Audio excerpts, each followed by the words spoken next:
अगला दिन वो सारा दिन बाहर रहा था। कुछ पुराने दोस्त, कुछ मसरूफियात, कुछ काम, उन सब में उलझा रहा। हाली को उसने अपने दोस्त के घर ड्रॉप कर दिया था। वो लोग खालिस पठान थे। उनकी उर्दू में भी खाड़ी पश्तो का आंसर था। पठान बहुत ही मेहमान नवाज और सादा पुरुष होते हैं। कोयटा के पठानों के पास अगर आप मेहमान बनकर चले जाएं तो उनका बस नहीं चलता कि आपको पलकों पे बिठा लें। हाले उनके घर में कुछ वक्त तक तो झिझकती रही। उसके बाद उसकी झिझक यूं खत्म हुई जैसे वो उसी घर की फर्द हो। दूल्हा अमान खान की दो बहनें थीं जो हाले को अपने साथ लिए लिए घूम रही थीं। उसने एक मुकम्मल दिन उस घर में गुजारा। अब ये उसे होटल में रहने पे पछतावा हुआ था कि लोग कितने अच्छे और मिलनसार थे। शाम के वक्त वो अमान खान की माँ जैतून हाला के पास बैठी थी। वो अपने किचन में खड़ी मेहमानों के लिए एक खसूसी खाना तैयार कर रही थी। दो और औरतें भी थीं जो उनके साथ काम में जुटी थीं।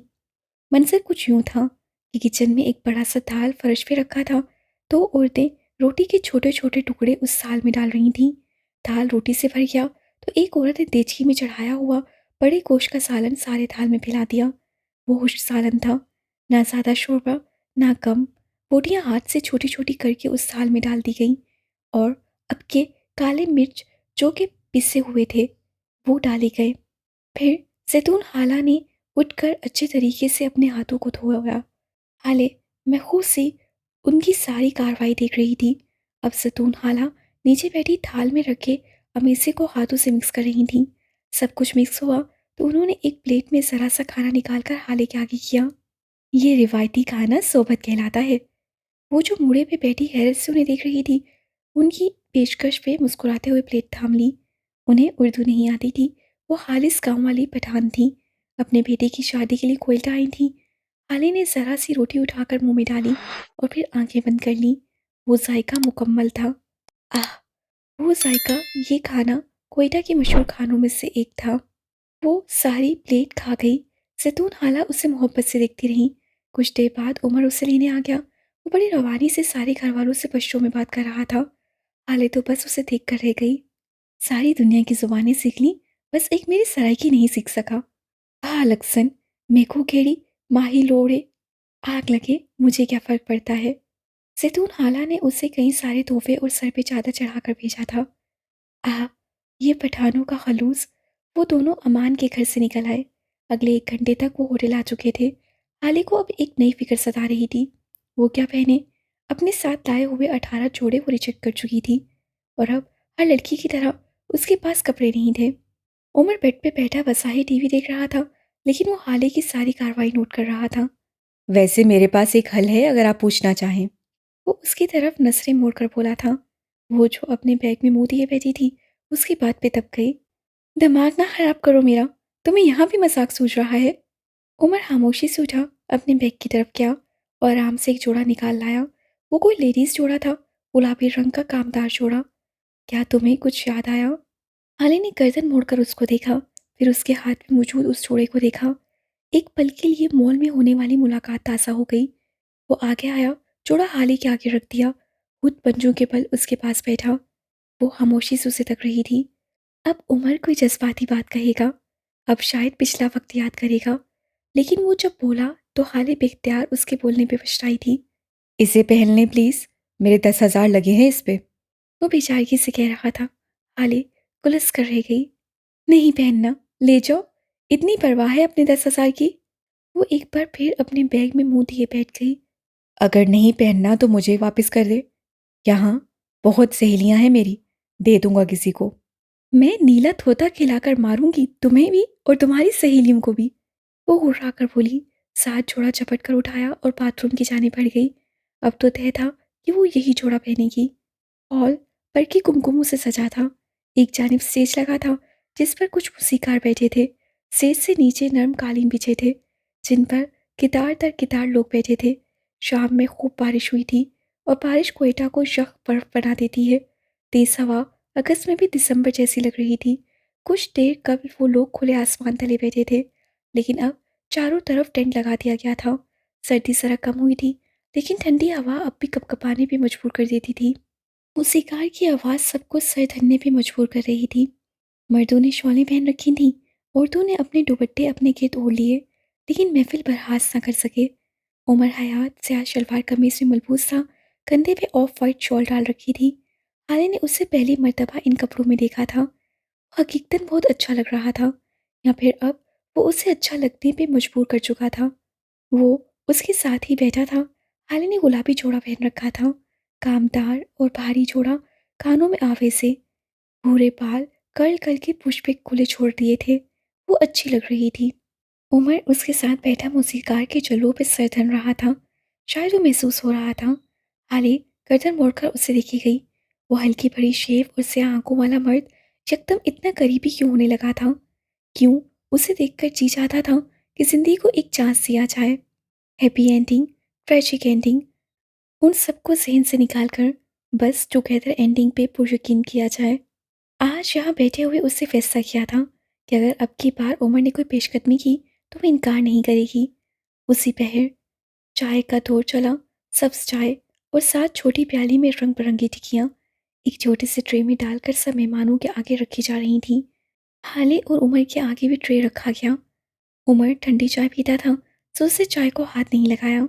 हाले ने अपना कप उठा लिया और मुंह तक ले गई, लेकिन अगले ही लम्हे उससे बुरी शक्ल बनाकर कप दूर हटाया था। ये फीकी है। वो उमर के कान के पास झुकी। उमर ने गर्दन मोड़कर उसको देखा, फिर ट्रे में रखी रंग बिरंगी टिक्कियों में से एक उठाकर उसके हाथ पे रखी। म्यूजिक के शोर में आवाज़ वासे नहीं थी। वो उसके कान के पास झुका। पहले इसको मुंह में रखें, फिर चाय का घूंट लें, मीठी हो जाएगी। यहाँ की चाय इसी तरह होती है। वो उसके करीब जोर से बोल रहा था। हाले ने समझने के अंदाज में सर हिला दिया। आह! वो पहले क्यों नहीं समझी? साथ उसने एक पीली टिक्की उठाकर मुंह में रखी और सब्ज चाय का घूंट लिया। अब वो वाकई मीठी लगी थी। रात गुजरती जा रही थी और ठंड बढ़ रही थी। कोयटा में वैसे भी अगस्त की रातें ठंडी होती हैं, लेकिन ऐसी बारिश के बाद तो फिर क्या कहना। उसी पहर एक नौवारिद औरत चलती हुई आई। उसे उमर के करीब जगह हाली दिखी थी। हाले ने उससे करीब आते देखा। वो उमर के पास आकर रुकी। शायद वो उमर से यहाँ बैठने की इजाज़त मांग रही थी। हाले को ना जाने क्यों ये औरत बुरी लगी थी, बल्कि बहुत ज़्यादा बुरी। कोई उमर के करीब ना आए बस। और फिर उसने ना जाने किस ख्याल के तहत अपना पर्स उठाया और उमर के आगे से गुजरकर उस खाली जगह पर रख दिया। उस औरत के साथ साथ उमर भी चौंका था, बल्कि भुनचा ही रह गया। हाले खुद भी चौंक गई। उससे क्या सोचकर ये हरकत की थी? वो मेरे को बेहद गर्मी लग रही थी। उससे गर्दन पर हाथ फेरते इंतहाई भोंडा और बेकार बहाना बनाया। साथ गर्दन झुकाकर हिफ्फत से आंखें मीच लीं। क्या बकवास कर दी पई है हाले, लानत है तेन ते। क्या बकवास कर रही हो हाले, लानत हो तुम पे। औरत मुस्कुराई। उमर भी हल्का सा मुस्कुराया। जी, आप सही कह रही हैं। लेदर का बैग है, इससे गर्मी लग रही होगी। औरत ने उसे मज़ीद शर्मिंदा होने से बचा लिया और आगे गुजर गई। हाले अब उमर को नहीं देख रही थी। वो यहाँ वहाँ देख रही थी। उमर क्या सोच रहा होगा? उफ उफ, क्या कर दिया? रात के कोई 10 बज रहे थे। सर्दी बढ़ने लगी तो हाले ने अपने बाजुओं को ढांप लिया, लेकिन उसे अब भी सर्दी लग रही थी। उमर ने उसको देखा, फिर अपनी शॉल लंबी करके आधी हाले के ऊपर डाल दी। कमाल है, आपके बैग को गर्मी लग रही है और आपको सर्दी। वो उसके करीब झुककर बोला, लेकिन हाले ने उसकी आवाज़ नहीं सुनी। वो बस इस लम्हे को अपनी याददाश्त में महफूज कर रही थी। बल्कि कुमकुमों की रोशनी में, खानों की खुशबू के दरमियान, सब्ज चाय के चलते दौर, या बस्ता हवाओं की संगत, चाचों की बारिश और मदम यूसुकी के हसार में उस पे ये इतराक हुआ कि ये सब बेकार है। रौनक जिंदगी तो बस इस शख्स से है जो अपनी शॉल का आधा हिस्सा उसके ऊपर डाले हुए था। ये जिंदगी का बोनस मोमेंट था। कई लम्हे बाद हाले उसकी गोद में रखे मोबाइल को देख रही थी, जिस पर कोई मैसेज चमक रहा था। Happy birthday Umar, sorry for being late. साथ स्माइली इमोजी। उससे गर्दन उठाकर उसे देखा। वो उसके बिल्कुल करीब ही तो था। शॉल अब भी आधी उसके ऊपर गिरा रखी थी। आज तुम्हारा बर्थडे है? वो हैरान थी। उमर ने इस बात में सर हिलाया। स्याह आंखें अपने जैसी स्याह आंखों पे जमी थी। हाले फौरन उठ खड़ी हुई। उमर मुताज्जिब सा उसे देख रहा था। उठो चले, वो उससे कह रही थी और वो उसके साथ ही उठा था। अगले पल लोगों ने उन दोनों को वहां से जाते देखा था। और फिर उससे अगले कई पल बाद वो शहर की एक बेकरी के बाहर खड़े थे। उमर सख्त खौफ ज़दा था। बच्चा थोड़ी हूँ मैं, छोड़ें ये सब। लेकिन हाले उसकी बात सुनी अनसुनी करती अंदर चली गई। वो बाहर ही खड़ा रहा। अलबत्ता वो ग्लास वॉल से देख सकता था कि वो किस इश्तियाक से केक निकलवा रही थी। फिर उसका फ़ोन बजा था। वो उमर की शॉल कंधों पे ओढ़े फ़ोन कान से लगा गई। बेकर उससे केक थमा रहा था। हाले ने उससे केक लिया, पैसे दिए, मोबाइल हनूस कान से लगा रखा था। और फिर अगले ही लम्हे उमर ने वो खूबसूरत केक उसके हाथों से छूटकर गिरते देखा। उससे हाले की आंखों में तकलीफ देखी। और फिर उससे अगले लम्हे उससे उन आंखों को अपने लिए अजनबी होते देखा। वो बेकरी के अंदर थी और वो स्याह लिबास में बेकरी के बाहर। उन दोनों के दरमियान बस ग्लास वॉल थी। लेकिन क्या तुम्हें अब भी लगता है कि उन दोनों के दरमियान बस ग्लास वॉल थी? ग्लास वॉल के पार से वो उससे देख रहा था। रोशनियों में घिरा उसका चेहरा सर्द नजर आ रहा था। चमकती आंखों में आंसू थे। वो आगे नहीं गया। वो जा ही नहीं सका। एक अल्हाम था जो उसे उतरा था। एक वाजदान था जो उसे मिला था। क्या अब उसकी कोई पेशकदमी, उसकी कोई बात वॉल ग्लास के अंदर मौजूद इंसान की आंखों के अजनबीपन को दूर नहीं कर सकती? वो साकित खड़ा रहा। बेकरी के अमले ने उसके पैरों में गिरा केक साफ कर लिया था। वो अब भी लुथड़े हुए पैरों के साथ वहीं खड़ी थी, साकित, शल। लड़का उसे कुछ कह रहा था, शायद नया केक, शायद आधी कीमत पे। लेकिन वो नहीं सुन रही थी। वो उन लुथड़े हुए पैरों के साथ बाहर निकल आई। उसकी आंखें खुश्क थीं, उनमें कोई नमी नहीं थी। उमर उससे अपने करीब आते देखता रहा। वो आई और उमर के बिल्कुल करीब आकर रुकी। स्याह आंखें उठाकर उसको देखा। चंद लम्हे वो यूं ही उसे देखती रही, बगैर पलक झपके। फिर बगैर कुछ कहे आगे चली गई। उमर उसके पीछे गया था। काफ़ी देर तक वो दोनों इसी तरह खामोशी से साथ चलते रहे। फिर उससे हाले को कहते सुना, तुमने कहा था भेड़िए कभी छुप कर वार नहीं करते। उसकी आवाज़ हल्की थी, दूर कहीं से आती हुई। भेड़िए वफादार होते हैं, बहादुर होते हैं, रेप नहीं करते, चोरी डाका नहीं डालते, गोलियां नहीं चलाते, धोखा नहीं देते। तुमने कहा था ना। वो चलते चलते रुक गई। मुकम्मल रुख उसकी जानिब मोड़कर उसको देखा। उमर के चेहरे पे स्ट्रीट पोल्स की रोशनी पड़ रही थी। हाले का चेहरा अंधेरे में था। तुमने कहा तुम इंसान नहीं भेड़िए हो, और मैंने यकीन कर लिया था। उमर उससे देख रहा था, चुप, साकित। वो 2 कदम आगे आई। ठंडी हवा का झोंका सरसरा कर गुजरा। दूर कहीं कुत्ते भौंके। उसने चेहरा उमर के करीब किया। तुम एक बात बताना भूल गए उमर। तुमने भेड़ियों की एक खसूसियत भुला दी। वो एक लम्हे को रुकी। भेड़िए गाजिब नहीं होते उमर। वो बेबसी से बोली। और उमर हयात को कोयटा शहर के सारे पहाड़ अपने सर पे गिरते हुए महसूस हुए। वो शॉक्ड रह गया।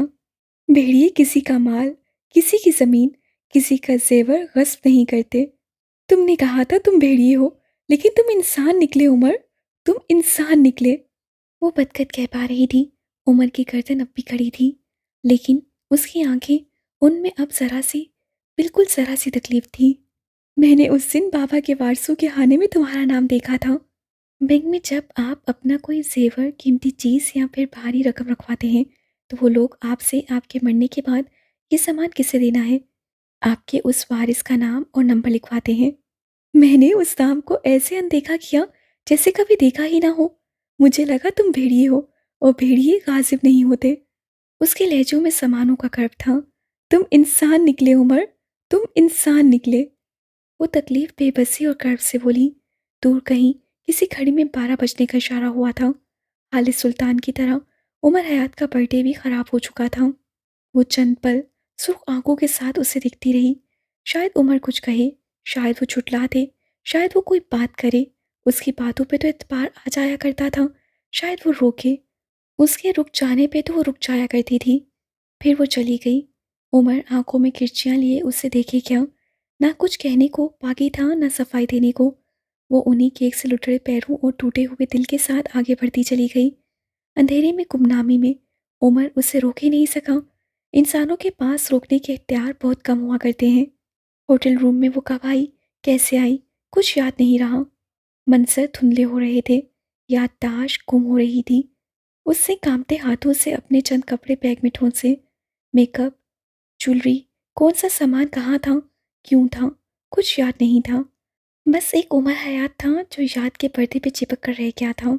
उसने अपने लिए फ़्लाइट बुक करवा ली थी। सुबह 6 बजे की फ़्लाइट थी। वो गायब दिमागी से बैग में कपड़े डाल रही थी। डाल एक चीज़ रही थी गिरती दो थीं। थक कर बेचारे से रोते हुए उससे बैग को दूर फेंका और होटल के ठंडे फर्श पे बैठ गई। उमर काफ़ी देर से उसे ही देख रहा था। खामोशी से आगे आया, एक एक करके सारे कपड़े अंदर डाले। उसका मेकअप, उसकी ज्वेलरी, जूते सब सेट करके रखा। वो साकित हुई फर्श पे बैठी रही, फिर उठी और बैल्कनी का दरवाज़ा खोलकर बैल्कनी में आ गई। उसे लगा वो खड़ी नहीं रह सकेगी। वो दीवार से लगती आहिस्ते से नीचे बैठ गई। सर्द फर्श ने रीढ़ की हड्डी तक सनसना दी। आंखों से अब के आंसू निकले थे।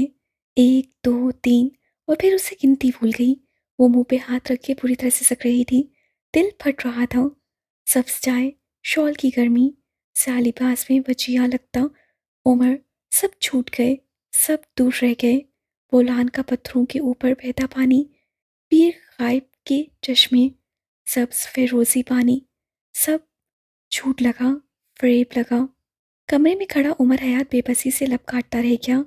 ये वो कैफ़े वाली खाली नहीं थी जिसके आंसू पूछ लेता। ये वो हॉल वाली खाली नहीं थी जिसके ऊपर अपनी शॉल ओढ़ देता। ये वो नहीं थी, या फिर उमर उसके लिए वो नहीं रहा था। वो सारी रात बैल्कनी में पड़ी रही और उमर हयात उसी बैल्कनी के दरवाजे से टेक लगाए बैठा रहा। फजर के वक्त वो अंदर आई। उमर से कुछ कहे बगैर वो बाथरूम में घुस गई। थोड़ी देर बाद वो निकली तो उसका चेहरा साफ था, मेकअप उतर चुका था, आवे से फेंक दिए थे। लिबास अब भी वही था, गुलाबी, कामदार। वो आगे आई, अपना बैग उठाया। हाले, मेरी बात सुन लें एक बार। उसके पीछे खड़े उमर ने पुकारा। मैंने कुछ भी नहीं छुपाया। आपने कहा था ये किसने किया है, याद है आपने पूछा था। वो हल्की आवाज में कह रहा था। हाले नहीं मुड़ी। वो दरवाजे की तरफ मुंह किए खड़ी रही। वो जाने का फैसला कर चुकी थी। उमर कह रहा था। मैंने आपसे कहा था, जिसको इसकी सबसे ज़्यादा ज़रूरत होगी, आपको सोचना चाहिए था उसकी ज़्यादा ज़रूरत किसे होगी। वो आसुर्दगी से बोल रहा था। हाले अब भी नहीं मुड़ी। मैं एक वक्त में इसी तरह बेआसरा बेसहारा मेराज सुल्तान के पास आया था। मुझे खड़ा करने के लिए उन्होंने मुझसे मेरा सब कुछ ले लिया था, मेरी नींद, मेरा सुकून, मेरे कंफर्ट्स। वो जल्दी जल्दी बोल रहा था। मेरे अकाउंट में 10 लाख थे, जज साहब ने मुझसे वो भी ले लिए। वो मेरे उस्ताद थे। मैंने उनसे जो सीखा वही आपके साथ किया। आपको और हसन को खड़ा करने के लिए मेरे पास इसके अलावा कोई तरीका नहीं था। मेरा यकीन करें। हाले अब भी नहीं मुड़ी। औरत जब जाने का फैसला कर चुकी हो तो नहीं मुड़ती। वो भी नहीं मुड़ी। दरवाज़ा खोला और बाहर निकल गई। उमर अब दराज से अपना सामान अपने कार से निकाल रहा था। फ्लाइट वो रात ही बुक करवा चुका था। कौन सा बोलान, कौन सा पानी, कौन सा कोयटा, इस वक्त सब जहर लग रहा था। सच था, मौसम दिल के होते हैं। शहर चाहे कोई भी हो, दिल खुश नहीं तो कुछ भी नहीं। उन दोनों की फ्लाइट एक ही थी। उमर हाले की सीट से 2 नशिस्त पीछे बैठा था। कराची एयरपोर्ट पे वो उतरी। उमर ने एक मरतबा फिर उससे बात करना चाहा, लेकिन सामने हारून को देखकर खामोश हो गया। लेकिन अब के हाले उसकी जाने मुड़ी थी। उसकी आंखें ठंडी बर्फ थीं। कोई आंसू, कोई दर्द जैसे छू कर भी ना गुजरा हो।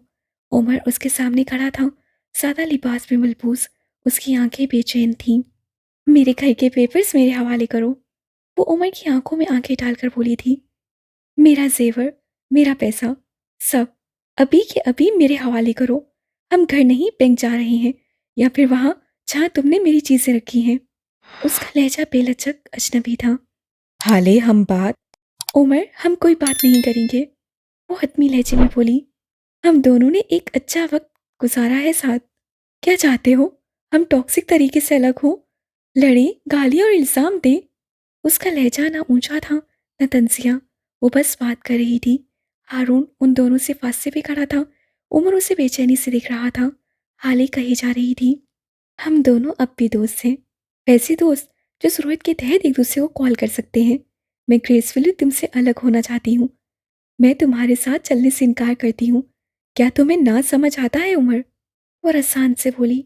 और उमर हयात इतना गैरतमंद और इतना बावकार ज़रूर था कि किसी लड़की का ना समझे। अगले 1 घंटे में वो बैंक से तमाम दस्तावेज ले आया था। कराची के एक पोश इलाके में बनी वो कोठी अब हाले की थी। उसके बाप की जागीर, उसका हिस्सा, जो रकम उसके बाप के अकाउंट से निकली थी, उससे हाले ने उमर से लिया कर्ज अदा कर दिया। सारा दिन, सारी शाम हारून और हसन उसके साथ सर खपाते रहे, लेकिन उसकी एक ही रट थी, उमर के साथ नहीं रहना, मतलब नहीं रहना। वो दोनों घर सेट करवा के खुद भी एक कमरे में सोने चले गए थे। हाले ऊपरी मंजिल पे एक कमरे में थी।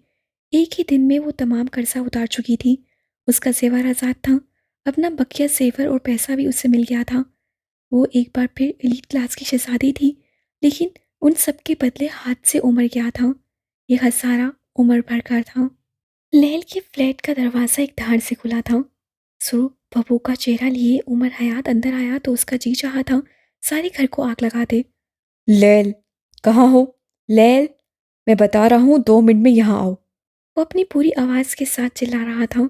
लैल उसकी आवाज़ सुनकर अपने कमरे से निकल आई। उमर एक ही जिस में उससे करीब पहुंचा था और उसका बाजू पकड़ा। अगर तुम जान ही गई थी इस सब के पीछे मैं हूं तो अपना मुंह बंद नहीं रख सकती थी। वो दांत पीस कर गुर्राया। लैल ने बस एक लम्हा लिया था बात डिकोड करने में और फिर एक झटके से अपना बाजू छुड़ाया। और मैं कब से तुम्हें बताकर डील करने लगी हूँ अल्फा उमर? उसे सुकून से पूछा था। उसकी आंखें सख्त थीं, जैसे वो बख्शेगी उसे भी नहीं। उमर को मजीद तेज चढ़ा। बकवास बंद करो तुम। तुम्हें आखिर क्या जरूरत थी उसे बताने की? क्या तुम एक बार, सिर्फ एक बार मुझे एतमाद में नहीं ले सकती थी? उसका गुस्सा किसी तौर कम ना होता था। नहीं, मुझे तुम्हें इत्मीनान में लेने की ज़रूरत नहीं थी, क्योंकि ये मेरा काम है। वो गर्दन उठाए उसकी आंखों में आंखें डालकर बोली, और मैं अपने काम में अपने बाप की भी डिटेल दे सकती हूँ। किसी से पूछना, किसी को बताना, ये मेरी जॉब नहीं है। उमर ने बेसारी से हाथ चलाया। लैल ने उसका हाथ पकड़कर सीधा किया, जैसे कह रही हो, मुझे सुनो उमर हयात, तुमने मेरी बेस्ट फ्रेंड को अरेस्ट किया। क्या मैंने कभी कुछ कहा? कभी पूछा क्यों? क्या मैंने कहा तुम्हें मुझे इत्मीनान में लेना चाहिए था? मैंने ये सब नहीं किया उमर, क्योंकि हमारी जॉब में दोस्ती दुश्मनी अमीरी गरीबी कुछ नहीं देखा जाता। हाले ने मुझे एक काम कहा और मैंने कर दिया। अगर ये सब मेरे बाप ने किया होता तो मैं अपने बाप की डिटेल भी दे देती, समझे? उमर ने अब सर पकड़ लिया था और थम से आकर सोफे पे गिरा। कुछ समझ नहीं आ रहा क्या करूं। बहुत बड़ी गलती हो गई है। वो अपने आप से बड़बड़ा रहा था। हाले किसी और घर में अकेली रहेगी, ये ख्याल ही उसके लिए सुहान रूह था। वो चीखना चिल्लाना चाहता था, चीज़ें तोड़ना चाहता था। उसे खुद को रिलैक्स करने के लिए कुछ ना कुछ तो करना था। उसने एक नज़र ओपन किचन की जानिब देखा, फिर बाजू फोल्ड करते हुए उठा। उसे यहाँ से भी बर्तनों से भरा हुआ सिंक नजर आ रहा था। अपने घर के बर्तन क्यों नहीं धोती हो तुम? मेरा घर है, मेरे बर्तन है, नहीं धोंगी क्या कर लोगे? वो तड़ाक कर बोली थी।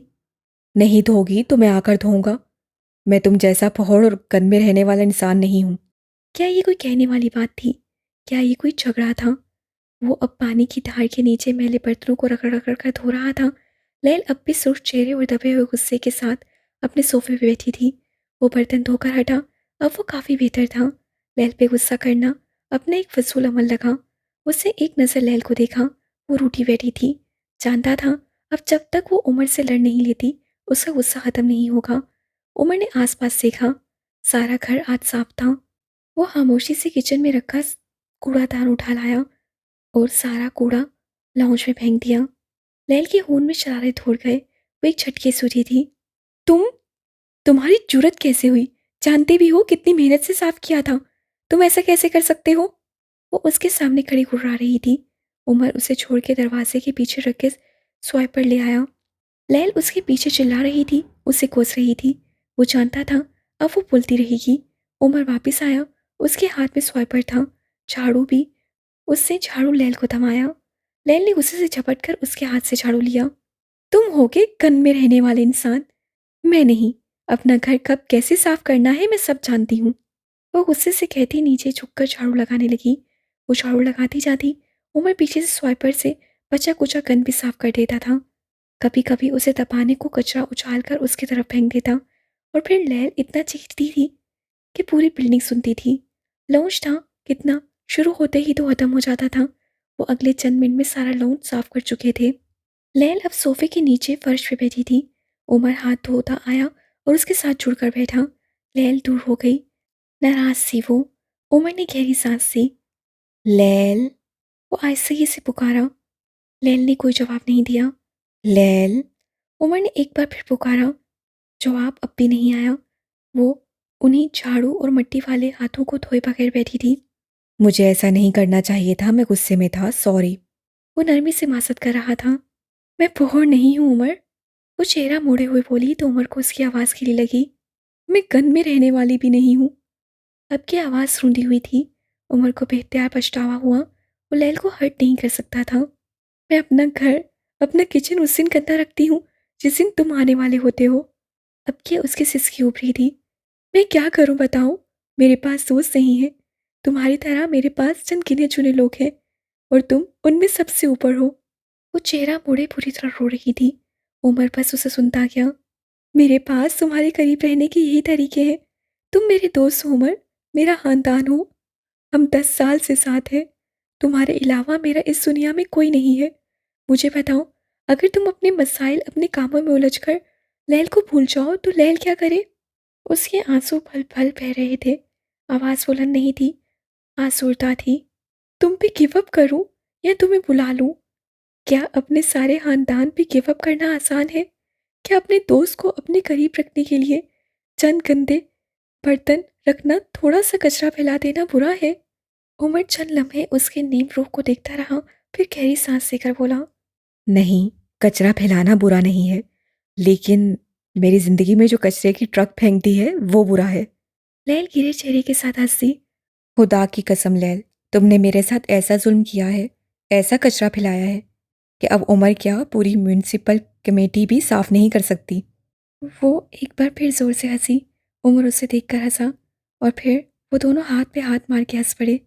मेरी सारी ज़िंदगी खराब हो गई। वो हंसते हंसते बोला, और मुझे शुरू से पता था कि इस सारे काले कांड के पीछे तुम हो। वो भी बामुश्किल बोल सकी। हंस हंस कर उसकी आंखों से पानी निकल रहा था। लैल पेट पकड़े हंस रही थी और उमर गर्दन को सोफे पे फेंके हंस रहा था। वो दोनों 10 साल इसी तरह करते रहे थे। जब भी उनकी मुश्किलात बढ़ जाती तो वो कहते थे, चलो हंसे। और फिर वो दोनों बैठकर कई कई मिनट इसी तरह बेवजह कहके लगाते थे। आज इतने दिन बाद तुम पहले वाले अल्फा लगे हो। तुम्हें बहुत मिस किया मैंने। काफी देर बाद वो बोली थी। उमर ने गर्दन अस्पात में हिलाई। वो वक्त अच्छा था ना लैल। तुम, मैं, सरदार, जज साहब, हम सब कितने खुश थे। सब बदल गया उमर, वो यासत से बोली। अगर कुछ नहीं बदला तो तुम्हारी मासियों वाली शक्ल। और यहाँ लैल को लगा था वो उमर का सर फाड़कर कुछ गलत नहीं करेगी। ये इंसान बैठे बैठे इतना जहर कैसे उगल लेता था? लैल ने कुछ नहीं कहा। वो बस उसे सामने दीवार को देखती रही। बिलाहिर वो अच्छा महसूस कर रही थी। तुम अब क्या करोगे? लैल ने उसे उठते देख पूछ लिया। वो मुझे अपने पीछे आने से मना करके गई है, सो मैं नहीं जाऊंगा, लेकिन मैं उसे मना लूंगा कुछ वक्त बाद। वो दरवाजे की तरफ जाते हुए बोला। दरवाजे पे जाकर वो रुका, लैल को एक नज़र देखा। बर्तन और घर को गंदा रखने का लॉजिक समझ आता है, लेकिन तुम्हारे हाथ, क्या ये भी मैं धुलवाता हूँ? वो तंजी अंदाज में कह रहा था। लैल की आंखों में चिंगारियां भर गईं। मान लो लैल सिकंदर, तुम एक पहाड़ कन में रहने वाली और मासी की शक्ल वाली लड़की हो। दरवाज़ा बंद करता वो बाहर निकल गया। पीछे लैल काफ़ी देर तक उसकी शान में मगाज़लात बकती रही। वो था ही ऐसा। उसके जाने के बाद उसका चर्चा ज़रूर होता था। अब अल्फाज कैसे होते थे, क्या ये भी बताना पड़ेगा?